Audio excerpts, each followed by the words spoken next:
आज हम लोग पढ़ाई करेंगे वर्ग 8 का इकाई 6 एशिया। टॉपिक का नाम है एशिया, सब्जेक्ट है हमारी दुनिया। देखिए, इससे पहला वाला वीडियो में हम लोग हमारे इस टॉपिक के बारे में कुछ जान लिए हैं। राजनीतिक जो व्यवस्था, राजनीतिक नक्शा जो था एशिया का, उसको हम लोग जान लिए हैं। अब आगे देखेंगे जलवायु, वनस्पति। तो सबसे पहले हम लोग ये जान लेते हैं कि जलवायु को प्रभावित करने वाला, इफेक्टेड करने वाला कारक कौन कौन सा है। तो उसमें मुख्य रूप से होता है पर्वत, पठार, समुद्र, नदियां। ये सब जो होता है वो क्या होता है, जलवायु को प्रभावित करता है। तो हम लोग देखते हैं एशिया का कुछ प्रमुख पठार और पहाड़ है, वो कहाँ स्थित है। आप देखेंगे कि एक पामीर का, एशिया के इस भाग में एक पामीर का गांठ है।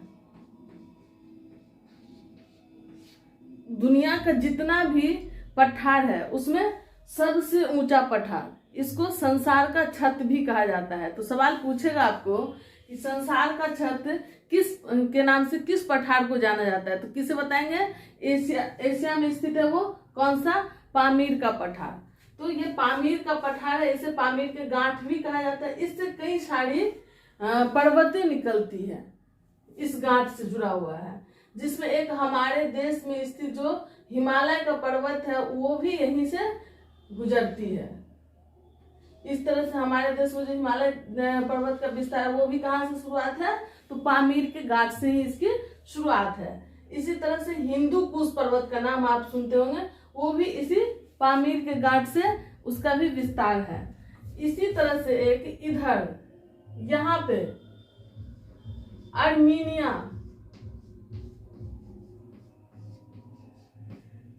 अर्मीनिया का गांठ है, यहाँ से भी पहाड़ का विस्तार होता है। इस पठार से भी पहाड़ का विस्तार होता है। यहाँ पे एक यूराल पर्वत है ना।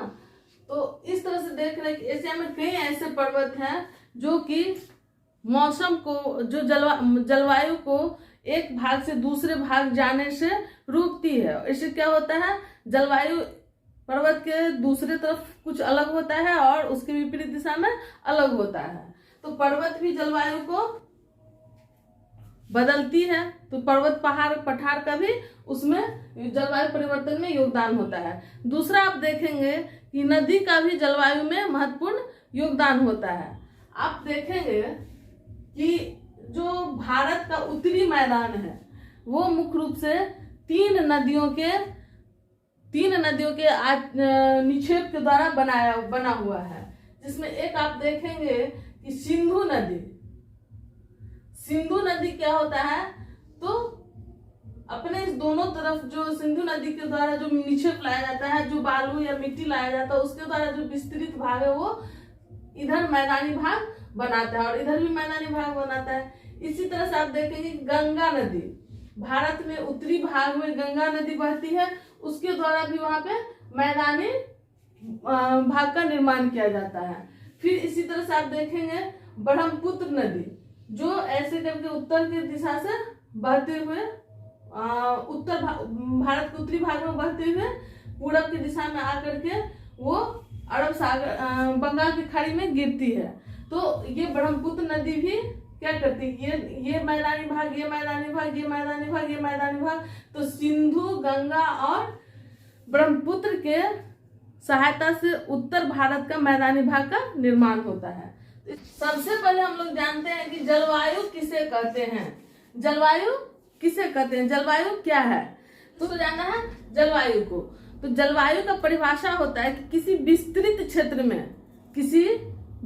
क्षेत्र में एक लंबे समय के लिए दीर्घकालीन वायुदाब, तापमान और वर्षा के वितरण को, वायुदाब, तापमान और वर्षा आदि का जो वितरण होता है,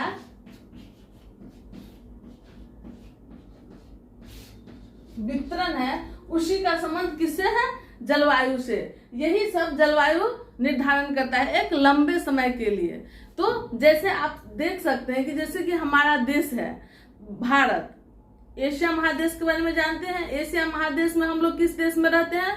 एशिया महादेश में कई देश है, टोटल 49 कंट्री देश है। कितना देश है एशिया महादेश में? 49। अब इसमें से एक देश है जिसमें हम लोग रहते हैं, वो कौन सा देश है? इंडिया, भारत, है ना।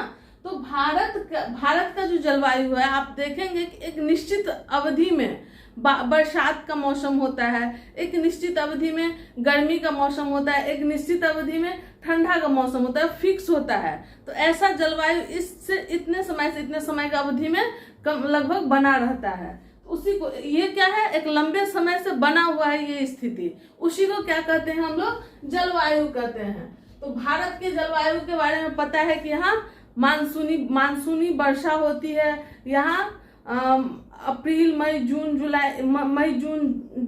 के आधा समय तक क्या होता है? तो काफी भीषण गर्मी पड़ती है।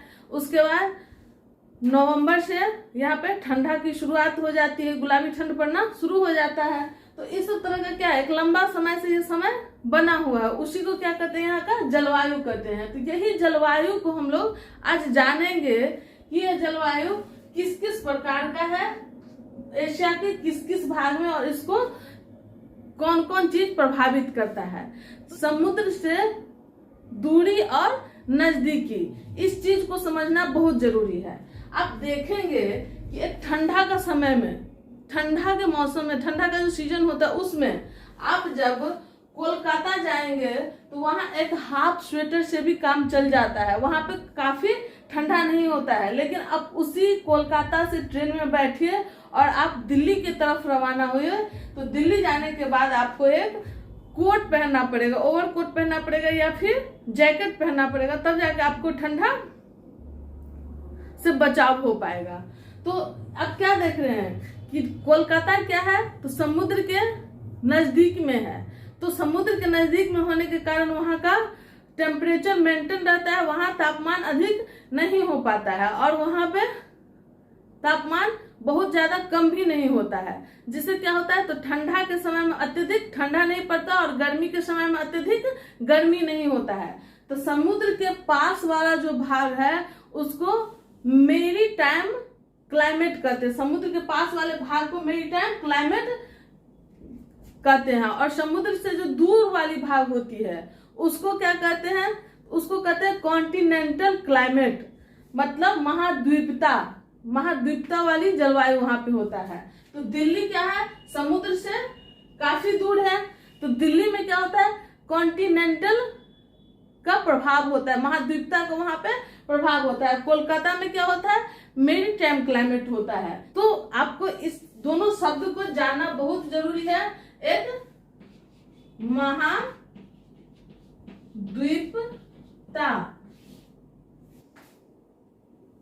एक होता है महाद्वीपता, एक होता है जिसको इंग्लिश में क्या कहते हैं? कॉन्टिनेंटल, और एक दूसरा होता है समुद्री जलवायु, जिसको क्या कहते हैं? Maritime climate. अब इस दोनों का परिभाषा जानना आपको बहुत जरूरी है। कॉन्टिनेंटल, महाद्वीपता की स्थिति वैसे स्थान पे होती है जो स्थान समुद्र से काफी दूरी पे होता है। वहां क्या होता है? गर्मी के समय में अत्यधिक गर्मी और ठंडा के समय में अत्यधिक ठंडा होता है। जैसे आप देखेंगे कि दिल्ली में, हमारे देश के अंदर दिल्ली में क्या होता है? गर्मी में बेतहाशा गर्मी पड़ने लगता है, वहां रहना मुश्किल सा लगने लगता है, और ठंडा में भी बहुत ज्यादा ठंडा होने लगता है। तो ये क्यों है? क्योंकि समुद्र से दिल्ली की दूरी बहुत ज्यादा है। आप देखेंगे यही कलकत्ता में क्या होता है? तो वहां है कैसा स्थिति? समुद्री जलवायु है। समुद्र का जो वहां पे प्रभाव है, इस कारण से इंग्लिश में उसको क्या कहते हैं? Maritime climate. तो कलकत्ता में मेरीटाइम क्लाइमेट होने के कारण, समुद्र से नजदीक होने के कारण, ठंडी में ठंडा जब पड़ता है तो वहां अत्यधिक ठंडा नहीं होता है, और जब गर्मी पड़ती है तो अत्यधिक गर्मी नहीं होती है। तो वहां का जलवायु इसलिए कैसा है? समुद्री जलवायु है, इसलिए ये स्थिति वहां बनी हुई। तो इस चीज को हम लोग जान गए। सॉरी। तो कॉन्टिनेंटल इफेक्ट क्या होता है, फिर उसके बाद मैरीटाइम क्लाइमेट कैसा होता है, इस चीज को हम लोग इस दिल्ली और कोलकाता के माध्यम से समझ गए। अब एशिया के स्थिति में आप इसे देखिए, पूरे एशिया में सबसे ठंडा जो स्थान है वो कहाँ पे है, रूस के बरखोयांस्क में, बरखोयांस्क। जब हम एशिया महादेश का मैप बनाएंगे तो रूस में यहाँ पे बरखोयांस्क आएगा। अब देखिए ये क्या हो गया, सबसे पूरे एशिया में सबसे ठंडा स्थान और सबसे गर्म स्थान। सबसे गर्म स्थान कहाँ पे है, कुवैत के मित्रावा में, कुवैत के मित्रावा नाम के स्थान है कुवैत में। एशिया में आप जान गए कि सबसे ठंडा जगह बरखोयांस्क कहाँ पे है, रूस में, और सबसे गर्म जगह कुवैत कहाँ पे, अभी तक कुवैत में कहाँ पे, मित्रावा में, है ना। तो सबसे गर्म स्थान मित्रावा और सबसे ठंडा स्थान बरखोयांस्क।